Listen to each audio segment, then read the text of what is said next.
పీర్పేట్ murder కేసులో విస్తుపోయే నిజాలు వెలుగు చూస్తున్నాయి.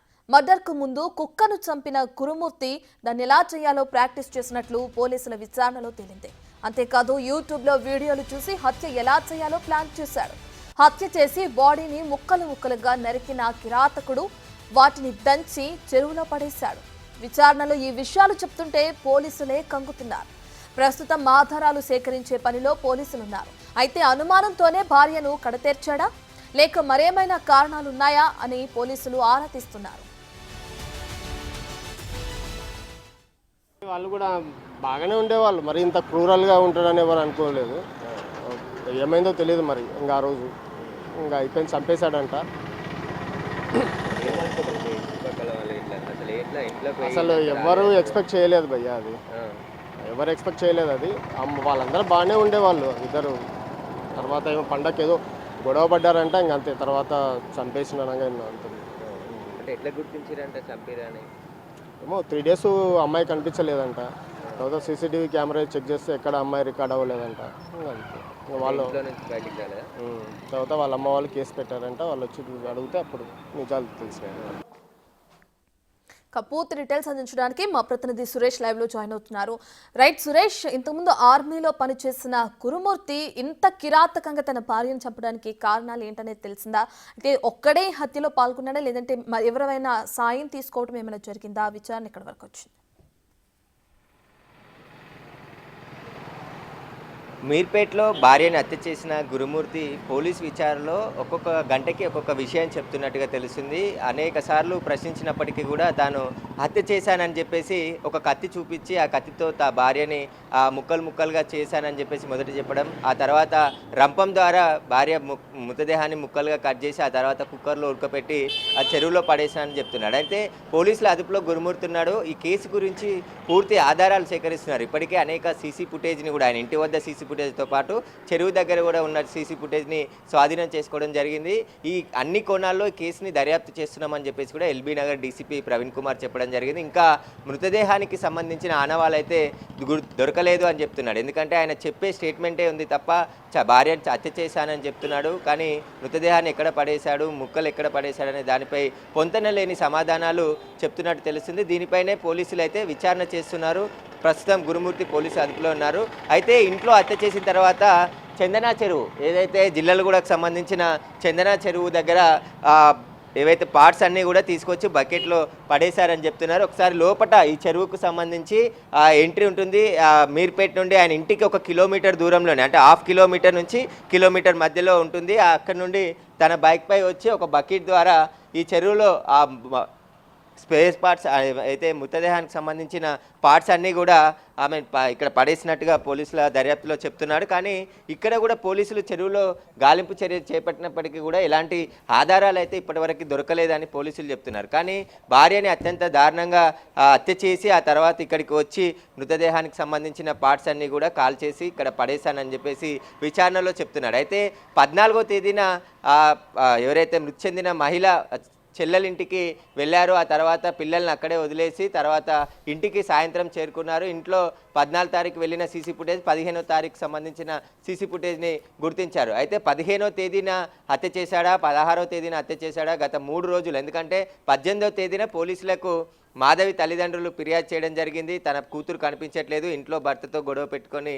బయటికి వెళ్ళిందని చెప్పేసి కూడా వాళ్ళు మిస్సింగ్ కేసు ఇచ్చారు, ఫిర్యాదు. అయితే పోలీసులు మొదట మిస్సింగ్ కేసుని నమోదు చేసి దర్యాప్తు చేస్తున్న కోణంలో అసలు ఆ మహిళ ఎక్కడికి వెళ్ళిందనే ఆధారాలు లభించకపోవడంతో భర్తపై అనుమానం రావడం, ఇంట్లో సీసీ ఫుటేజ్ని పరిశీలించడంతో లోపలికి వెళ్ళిన సీసీ కెమెరాలో రికార్డ్ అయిన దృశ్యాలే తప్ప బయటికి వచ్చిన దాఖలాలు లేవు. కాబట్టి భర్తపైనే ఏదో చేసుంటాడని చెప్పేసి అనుమానంతో దర్యాప్తు చేశారు. అందులో భర్తను అదుపులోకి తీసుకొని విచారించగా భార్యని అత్యంత దారుణంగా హత్య చేశానని చెప్పేసి కూడా పోలీసుల విచారణలో వెల్లడించాడు. కానీ ఆమె మృతి చెందిన ఆనవాళ్ళు అయితే ఇంకా ఇప్పటికీ పోలీసులకి లభించలేదు. ఇంట్లో కూడా ఎలాంటి క్లూస్ లభించలేదని పోలీసులు చెప్తున్నారు. కానీ రంపము, ఒక కత్తిని, రెండింటిని కూడా స్వాధీనం చేసుకోవడం జరిగింది. ఆ రంపం ద్వారానే భార్యని ముక్కలుగా నరికి ఆ తర్వాత కుక్కర్లో ఉడకబెట్టి ఆ తర్వాత ఆ వచ్చిన బూడిదంతా కూడా ఇక్కడ పడేశాడని చెప్పేసి పోలీసు విచారణలో చెప్తున్నాడు. అంటే ఒక ప్లేస్కి దాదాపు ఇప్పటికీ 4-5 ప్లేస్ల వరకు పడేసిన ప్లేస్లను చూపించాడు. కానీ అక్కడ ఎలాంటి ఆధారాలు దొరకలేదని చెప్పేసి పోలీసులు చెప్తున్నారు. ప్రస్తుతం కేసు దర్యాప్తు దశలో ఉంది. అన్ని కోణాల్లో దర్యాప్తు చేస్తున్నాం. మనం ఈ చెరువు దగ్గర కూడా చూడొచ్చు. ఇక్కడ సీసీ కెమెరాలు కూడా, ఈ చెరువు దగ్గర కూడా సీసీ కెమెరాలు ఉన్నాయి. ఈ సీసీ ఫుటేజ్ని కూడా పరిశీలించారు. 15వ తేదీ నుంచి 18వ తేదీ వరకు కూడా ఉన్నటువంటి మొత్తం కెమెరాలకు సంబంధించిన ఫుటేజ్ని అంతా కూడా పరిశీలిస్తున్నారు. అందులో కొన్ని ఆధారాలు పోలీసులకు దొరికాయని చెప్తున్నారు. కానీ ఆ మృతదేహానికి సంబంధించిన పార్ట్స్ తీసుకెళ్లాడా లేదా అనేదే దర్యాప్తు చేస్తున్నామని చెప్పేసి కూడా పోలీసులు చెప్తున్నారు. ఈ ఘటన పైన అన్ని కోణాల్లో పోలీసులు ఒకవైపు దర్యాప్తు చేస్తున్నారు. కానీ గురుమూర్తి భార్యని ఇంత దారుణంగా హత్య చేయడానికి గల కారణాలు ఏంటి, అసలు ఎందుకు అంత అంటే ముక్కలు ముక్కలుగా నరికేసి మృతదేహాన్ని మాయం చేయాలని ఎందుకు థాట్ వచ్చింది, యూట్యూబ్ కానీ గూగుల్లో సెర్చ్ చేసిన తర్వాత ఈ ఘాతుకానికి పాల్పడ్డాడా అనే దాని కోణంలో కూడా పోలీసులు దర్యాప్తు చేస్తున్నారు. అన్ని విషయాలు ఇప్పటికే తల్లిదండ్రులకు సంబంధించి స్టేట్మెంట్ కూడా తీసుకోవడం జరిగింది. అసలు ఏం జరిగింది, ఎందుకు ఎప్పుడైనా గొడవలు జరిగేవా, గతంలో ఎలాగుండేవారు భార్య భర్తలు అనే దానిపైన పూర్తి వివరాలు అయితే సేకరించారు. కుటుంబ సభ్యులు రాత్రి వరకు మీర్పేట్ పోలీస్ స్టేషన్లోనే ఉండి వారికి సంబంధించిన వివరాలన్నీ కూడా చెప్పడం జరిగింది. అయితే కొన్ని సీసీ ఫుటేజ్లో భర్త హత్య చేసినట్టు, ఎందుకంటే ఆ ఇంటి నుంచి బకెట్లో ఆ మృతదేహానికి సంబంధించిన విడిభాగాలన్నిటిని కూడా తీసుకొచ్చి ఇదే చెరువులో పడేశానని చెప్పేసి ఆయన చెప్పడంతోనే ఆ సీసీ ఫుటేజ్ ఆధారంగా దర్యాప్తు చేస్తున్నారు. కానీ ఆ భార్యని హత్య చేయడానికి గల కారణాలేంటి, పిల్లలని 14వ తేదీనే అక్కడ చెల్లెలు వాళ్ళ ఇంట్లో దింపేసి ఇద్దరు మాత్రం ఇక్కడికి ఎందుకు వచ్చారు, ముందుగానే పథకం ప్రకారమే భార్యని హత్య చేయాలని చెప్పేసి ముందుగానే పథకం పన్నాడా, దాంట్లో భాగంగానే పిల్లల్ని అక్కడ ఇద్దరిని వదిలేసి ఆ తర్వాత భార్య భర్తలే ఇంటికి వచ్చి ఇంట్లో భార్యని హత్య చేసి ఆ తర్వాత మృతదేహాలని మొత్తం విడిభాగాలుగా చేసి ఇక్కడ పడేశాడు అనే దానిపైన అయితే పోలీసులు దర్యాప్తు చేస్తున్నారు. అయితే 14వ తేదీన సినిమాకి కూడా వెళ్ళినట్టుగా తెలుస్తుంది. వాళ్ళకి సంబంధించి ఒక సినిమా చూసి ఆ తర్వాత చెల్లెల ఇంటికి వెళ్ళి ఆ పిల్లల్ని అక్కడ డ్రాప్ చేసిన తర్వాతే ఇంటికి వచ్చారు. 15వ తేదీన వీరు నివాసం ఉంటున్నటువంటి ఇంట్లో ఎవరూ లేరు. ఇంటి ఓనర్తో పాటు పోర్షన్లలో మరికొంతమంది కిరాయికి ఉంటారు, వాళ్ళు కూడా ఎవరు లేరు. వారంతా కూడా పండగ సందర్భంగా ఊరికి వెళ్ళి తిరిగి రాలేదు. కానీ అందరూ ఎవరు లేని సమయమే చూసుకొని భార్యని హత్య చేసి ఉంటాడని చెప్పేసి కూడా పోలీసులు అనుమానిస్తున్నారు.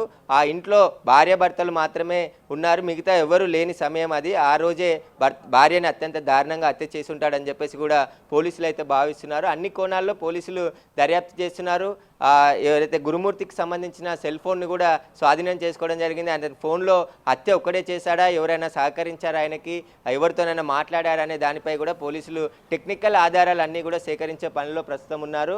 అసలు వీరు 5 సంవత్సరాల నుంచి ఇక్కడ మీర్పేటలో నివాసం ఉంటున్నారు. పిల్లల్ని ఇక్కడే స్థానికంగా ఉన్న స్కూల్లో జాయిన్ చేశారు. ఇక్కడ డిఆర్డిఓలో సెక్యూరిటీగా గురుమూర్తి పనిచేస్తున్నాడు. కాబట్టి అసలు ఎప్పుడు తగాదాలు లేవు, ఆ తర్వాత మంచిగానే ఉండేవారని చెప్పేసి కూడా కుటుంబ సభ్యులు చెప్తున్నారు. కానీ ఈ హత్యకు గల కారణాలు ఇంకా తేలలేదని చెప్పేసి పోలీసులు చెప్తున్నారు. ప్రస్తుతం దర్యాప్తు చేస్తున్నాం కాబట్టి క్లూస్ టీమ్ ద్వారా కూడా అన్నీ సేకరించాం వివరాలు. కానీ ఎక్కడా కూడా ఈ హత్యకు గల సంబంధించిన ఆధారాలు దొరకలేదు అని చెప్పేసి ఒకవైపు పోలీసులు చెప్తున్నారు. కానీ గురుమూర్తి తాను భార్యని హత్య చేశాను, ఒక కత్తి ఒక రంపంతో విడిభాగాలుగా కట్ చేసి 2 రోజుల ప్రాసెస్లో ఇదంతా కూడా చేసి ఇక్కడ ఇంట్లో ఉడికించిన తర్వాత విడిభాగాలను ఇక్కడ చెరువులో పడేశానని చెప్పేసి చెప్తున్నాడు. కాబట్టి అన్ని కోణాల్లో పోలీసులు అయితే దర్యాప్తు చేస్తున్నారు. ఆ రోజు ఇంట్లోకి వెళ్ళిన సీసీ ఫుటేజ్ తర్వాత మళ్ళీ బయటికి భార్య రాకపోవడంతో భర్త ఇచ్చిన స్టేట్మెంట్ వాటికి సంబంధించిన ఆధారాలుగానే పోలీసులు దర్యాప్తు చేస్తున్నారు. ఆయనను విచారిస్తున్నారు అన్ని కోణాల్లో. అసలు భార్యని అంత దారుణంగా ఎందుకు హత్య చేయాల్సి వచ్చింది, ఏం కారణాలు ఉన్నాయనే దానిపై మాధవ్ ఫోన్ నెంబర్ని కూడా ఆధారంగా పోలీసులు దర్యాప్తు చేస్తున్నారు. సురేష్, అయితే గురుమూర్తి పిల్లలు ఎక్కడున్నారు, అసలు పిల్లలతో మాట్లాడే ప్రయత్నం చేశారా, వాళ్ళు ఏం చెప్తున్నారంటే గతంలో కూడా ఇతను గురుమూర్తి ఇదే విధంగా ఎప్పుడైనా ప్రవర్తించడం జరిగిందా, లేదంటే సడన్ గా ఈ విధంగా ఇంత కర్కశంగా తన భార్యను చంపడం జరిగిందా, అసలు పిల్లల వర్షన్ ఎలా ఉంది, వాళ్ళతో మాట్లాడే ప్రయత్నం ఏమైనా చేశారు?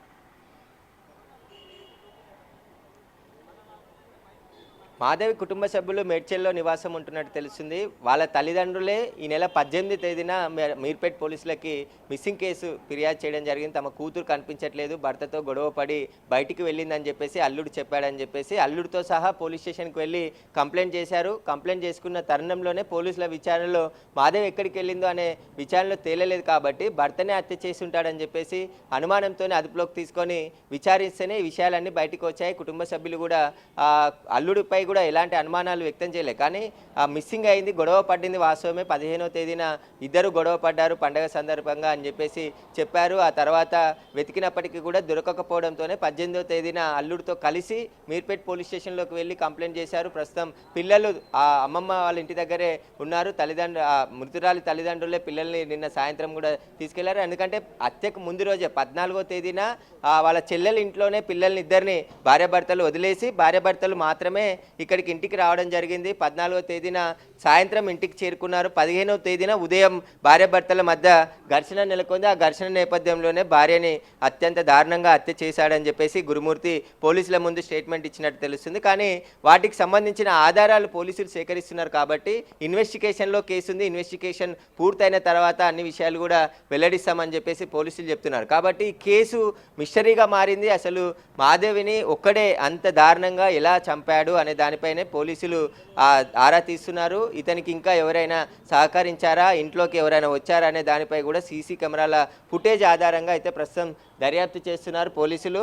అన్ని కోణాల్లో, ఎందుకంటే క్లూస్ టీమ్ ద్వారా అనేక ఆధారాలు సేకరించినప్పటికీ కూడా ఆమె మృతదేహానికి సంబంధించిన ఒక్క పీస్ కూడా ఇప్పటికీ దొరకలేదని చెప్పేసి పోలీసులు చెప్తున్నారు. ఒకవేళ ఆమె ఈయన చెప్పే ప్లేసులు కూడా, ఎందుకంటే గంటకు ఒక మాట మారుస్తూ పోలీసులు ఇన్వెస్టిగేషన్లో ఆయన ముప్పు తిప్పలు పెడుతున్నట్టు తెలుస్తుంది. ఎందుకంటే విచారణకు సహకరించకుండా అసలు ఏం జరిగిందనేది విషయం చెప్పకుండా విచారణని తప్పుదోవ పట్టించే విధంగా అనేక ప్లేసులు, ఇప్పటికీ 5 చోట్ల మృతదేహానికి సంబంధించిన పార్ట్స్ పడేశానని చెప్పేసి పోలీసులను తీసుకెళ్లాడు. కానీ అక్కడ ఎలాంటి పార్ట్స్ దొరకదు, ఖాళీ కవర్స్ ఉంటున్నాయి తప్ప అక్కడ ఎలాంటివి దొరకలేదని చెప్పేసి పోలీసులు చెప్తున్నారు. కానీ హత్య చేసిన తర్వాత ఎక్కడ మృతదేహానికి సంబంధించిన పార్ట్స్ పడేశాడు, అవి దొరికితేనే ఈ కేసుకు సంబంధించిన మిస్టరీ వీడే అవకాశం కనబడుతుంది. పోలీసులు అయితే దర్యాప్తు చేస్తున్నామని చెప్తున్నారు. పిల్లలు వాళ్ళ అమ్మమ్మ వాళ్ళ ఇంటి దగ్గర ఉన్నారు. నిన్న రాత్రి వరకు కూడా మీర్పేట్ పోలీస్ స్టేషన్లోనే ఉండి కొన్ని సీసీ ఫుటేజ్ని కూడా వాళ్ళ కుటుంబ సభ్యులకి చూపించినట్టు తెలుస్తుంది. ఆ ఇంట్లో నుంచి బయటికి వెళ్ళినాయి. బయట నుంచి చెరువు దగ్గర, ఈ చెరువు దగ్గర కూడా అనేక సీసీ కెమెరాలు ఉన్నాయి. మనం ఇక్కడ చూడొచ్చు, పెద్ద కెమెరాకి సంబంధించి ఒక ఫుటేజ్ ఉంది, కెమెరా ఉంది. అదేవిధంగా ఈ చెరువుకు చుట్టుపక్కల మొత్తం సీసీ కెమెరాలు ఉన్నాయి. ఒకవేళ ఇక్కడ ఆ గురుమూర్తి మృతదేహానికి సంబంధించిన పార్ట్స్ తీసుకువచ్చి పడేస్తే అన్ని విషయాలు తెలిసే అవకాశం. మీరు ఇక్కడే ఉంటారా? ఏం జరిగింది తెలుసా? ఏమో తెలీదు. హత్య జరిగింది అంటున్నారు కదా, ఏమో మాకు ఇప్పుడు తెలిస్తే ఇక్కడ వచ్చాము, అట్లా మాకు తెలియదు. అంటే ఈ చెరువు దగ్గర పోలీసులు ఇట్లా వచ్చి చెక్ చేసి ఏమో మాకు తెలియదు. నేను ఇప్పుడు వాకింగ్ కన్నా వచ్చాను, అట్లా నాకు మీడియాను చూసే తెలుసు. అందరూ ఇక్కడ చుట్టుపక్కల వాళ్ళంతా కూడా షాక్కు గురైపోయారు. అసలు ఆ కాలనీలో ఉన్న వాళ్ళంతా కూడా కొంతమంది ఇండ్లు ఖాళీ చేసి వెళ్ళిపోవడం జరిగింది. ఆ బిల్డింగ్లో ఉన్న వారు కూడా, ఎందుకంటే ఆ బిల్డింగ్లో దాదాపు 4-5 కుటుంబాలు ఉంటున్నారు. ఆ కుటుంబాలు కూడా ఖాళీ చేసి వెళ్ళిపోవడం జరిగింది. చుట్టుపక్కల వాళ్ళు కూడా తాళాలు వేసి వెళ్ళిపోయారు. ఎందుకంటే ఇంత భయంకరమైన హత్య ఎందుకు చేసి ఉంటాడు అనే దానిపై కూడా ఒక షాక్కు గురయ్యారు ఆ బస్సే అంతా కూడా. వారందరూ కూడా ప్రస్తుతం పోలీసులు వీరికి సంబంధించిన వివరాలన్నీ కూడా సేకరించినట్టు తెలుస్తుంది. అసలు ఎప్పుడు గొడవ పడేవారా, ఎందుకు ఇలా దారుణానికి పాల్పడ్డాడనే కోణంలో అయితే పోలీసులు దర్యాప్తు చేస్తున్నారు. ప్రస్తుతం అయితే ఈ కేసుకు సంబంధించి ఇన్వెస్టిగేషన్ కొనసాగుతుంది. ఇన్వెస్టిగేషన్లోనే అన్ని వివరాలు తెలుస్తాయని చెప్పేసి కూడా పోలీసులు చెప్తున్నారు. ప్రస్తుతానికి దర్యాప్తు చేస్తున్నారు. గురుమూర్తి కూడా పోలీసుల అదుపులోనే ఉన్నాడు. ఆయన చెప్పే విషయాలే పొంతన లేకుండా ఉన్నాయని చెప్పేసి కూడా పోలీసులు చెప్తున్నారు. రైట్ సురేష్, అయితే మీరు చెప్పినట్లుగానే చుట్టుపక్కల ఉన్న కుటుంబాలతో సంబంధించిన ఎవరితైనా మాట్లాడే ప్రయత్నం చేశారా? గురుమూర్తి ఆరోగ్య పరిస్థితి ఏ విధంగా ఉంది? అంటే అతను మెంటల్గా ఓకేనా, లేదంటే ఇన్ని సంవత్సరాలు దాంపత్య జీవితంలో ఉన్న తన భార్యని అంత కర్కశంగా చంపి ముక్కలు చేసి కుక్కర్లో పెట్టి ఉడికించి ఈ విధంగా చేశాడంటే క్షణికావేశంలో హత్య చేసిన తర్వాత ఈ విధంగా చేయడం జరిగిందా, లేదంటే పక్కా ప్లాన్ ప్రకారమే చేశారా? ఒకసారి వాళ్ళతో మాట్లాడే ప్రయత్నం చేశారా? డీటెయిల్స్ ఏ విధంగా ఉన్నాయి సురేష్? ఇంటి చుట్టుపక్కల వారు ఎవరు కూడా మాట్లాడేందుకు ముందుకు రావట్లేదు. కానీ ఎప్పుడు బాగానే ఉండేవారు. పిల్లలు ఇద్దరు కూడా ఇక్కడే పక్కనే స్కూల్కి వెళ్ళేవారు. 5 సంవత్సరాల నుంచి కాలనీలో ఉంటున్నారని చెప్పేసి చుట్టుపక్కల వాళ్ళు చెప్తున్నారు. కానీ పండగ రోజు ఎవరూ లేరు. ఎందుకంటే సంక్రాంతి పండగ సందర్భంగా సొంత ఊర్లకి అందరూ వెళ్తారు. ఆ వెళ్ళిన క్రమంలోనే ఇద్దరు మాత్రమే ఇంట్లోనే ఉన్నారు. ఆ గొడవ జరిగింది ఏంటి, అసలు ఆ రోజు ఏం జరిగింది అనేది ఎవరికి తెలియదనే వాళ్ళు చెప్తున్నారు. పోలీసులకు కూడా, ఎందుకంటే సంక్రాంతి పండగ సందర్భంగా 13వ తేదీనే చాలామంది పిల్లలకి స్కూల్స్కి హాలిడేస్ రావడంతో సొంత ఊళ్ళకి వెళ్ళారు. ఆ గల్లీలో కూడా పెద్దగా ఎవరు లేరు. ఇంటి ఓనర్ కూడా, ఆ బిల్డింగ్లో కూడా దాదాపు 4 కుటుంబాలు ఉంటున్నట్టు తెలిసింది. వాళ్ళు కూడా పండగకి అందరూ ఊరెళ్ళారు. భార్య భర్తలు మాత్రమే ఇంట్లో ఉన్నారు. ఆ ఇంట్లో ఉన్న సమయంలోనే గొడవ జరిగి ఉంటుంది. ఆ గొడవలో భార్యని హత్య చేసిన తర్వాత మృతదేహాన్ని మాయం చేసేందుకే కొన్ని యూట్యూబ్లు, గూగుల్లో వీడియోస్ చూసి ఇలా కిరాతకంగా పాల్పడ్డా, లేకుంటే ముందుగానే భార్యని హత్య చేయాలని ప్లాన్ వేసుకునే పిల్లల్ని వాళ్ళ చెల్లెలు ఇంటి దగ్గర డ్రాప్ చేసి ఇద్దరు భార్యాభర్తలు మాత్రమే వచ్చి ఇక్కడ ఆ తర్వాత హత్య చేశాడనే దానిపైనే పోలీసులు దర్యాప్తు చేస్తున్నారు. ముందు రోజు ఎందుకంటే సినిమాకి కూడా వెళ్ళారని చెప్తున్నారు. 14వ తేదీన సినిమా చూసి వచ్చిన తర్వాతే పిల్లలని అక్కడ డ్రాప్ చేసి తర్వాత వీళ్ళు ఇంటికి వచ్చారు. ఇంటికి వచ్చిన తర్వాత 15వ తేదీన హత్య చేశాడా లేదంటే 16వ తేదీన హత్య చేశాడా అనేది కూడా ఇంకా క్లారిటీ లేదని చెప్పి పోలీసులు చెప్తున్నారు. అయితే 15వ తేదీన హత్య చేస్తే ఒకవేళ 2 రోజుల నుంచి 16, 17 వరకు కూడా ఆ పార్ట్స్ అన్నీ కూడా విభాగాలు కట్ చేసి ఇక్కడ పడేశాడా, లేదంటే 18వ తేదీన కుటుంబ సభ్యులకు చెప్పాడు, 18వ తేదీన భార్య కనపడట్లేదు, గొడవ పెట్టుకొని ఇంట్లో నుంచి బయటికి వెళ్ళింది అని చెప్పేసి వాళ్ళ తల్లిదండ్రులకు చెప్పడంతోనే వాళ్ళు మీర్పేట పోలీస్ స్టేషన్కి వచ్చి ఫిర్యాదు చేశారు. పోలీసులు వెంటనే కేసు నమోదు చేసి దర్యాప్తు చేస్తున్న భాగంలోనే ఈ విషయాలన్నీ బయటికి వచ్చాయని చెప్పేసి తెలుస్తుంది. కాబట్టి గురుమూర్తి ఇచ్చే స్టేట్మెంటే ఇందులో కీలకంగా ఉండబోతుంది. అసలు ఏం జరిగింది ఆ రోజు, ఆయన ఎందుకు హత్య చేశాడు, పోలీసులు విచారిస్తున్నారు కాబట్టి విచారణలో అన్ని విషయాలు తెలుస్తాయని చెప్పేసి పోలీసులు చెప్తున్నారు. కానీ ఈ కేసు మృతదేహానికి సంబంధించిన పార్ట్స్ కానీ దొరికితేనే మిస్టర్ వీడే అవకాశం ఉంది. అసలు ఆమె హత్య చేసింది అని చెప్పేసి హత్య చేశాడని ఆయన చెప్తున్నాడు. కానీ దానికి సంబంధించిన ఆధారాలు ఇప్పటివరకు పోలీసులకు అయితే దొరకలేదనే చెప్తున్నారు. పూర్తిగా అన్ని కోణాల్లో ఈ కేసుని దర్యాప్తు చేస్తున్నామని చెప్పేసి పోలీసులు చెప్తున్నారు. అయితే చుట్టుపక్కల వాళ్ళందరూ కూడా ఖచ్చితంగా హత్య చేశాడు, ఆ రోజు 2-3 రోజుల పాటు ఒక్కడే ఇంట్లో ఉన్నాడు కాబట్టి హత్య చేసిన తర్వాత మిస్సింగ్ కేసు నమోదు చేసి పోలీసులకు ఫిర్యాదు చేశారని చెప్పేసి కూడా చెప్తున్నారు. కాబట్టి అసలు ఏం జరిగింది అనేది ఇంకా పోలీసులు స్పష్టత ఇవ్వలేదు దీనిపైన. అసలు హత్య చేస్తే ఒకవేళ ఇంత దారుణానికి ఒడిగట్టడానికి గల కారణాలు ఏంటి, వాటికి సంబంధించిన వివరాలన్నిటిని కూడా రాబట్టే ప్రయత్నం చేస్తున్నారు. గురుమూర్తికి సంబంధించిన సెల్ ఫోన్ హిస్టరీ కూడా ఎవరితో మాట్లాడాడు, గత 10 రోజుల నుంచి ఎక్కడెక్కడ తిరిగాడు, వాటన్నిటికి సంబంధించిన ఆధారాలన్నిటిని కూడా పోలీసులు సేకరిస్తున్నారు. కానీ పోలీసు విచారణకి గురుమూర్తి సహకరించట్లేదని తెలుస్తుంది. ఆయన పొంతలేని సమాధానాలను పోలీసులని విచారణ నిమిత్తం బయటికి తీసుకెళ్ళినప్పుడు పక్కదారి పట్టించే ప్రయత్నం చేస్తున్నాడు తప్ప సరైన ఆధారాలు ఇప్పటివరకు సేకరించలేదు, వాటికి సంబంధించి ఆయన సహకరించట్లేదు అని చెప్పేసి పోలీసులు చెప్తున్నారు.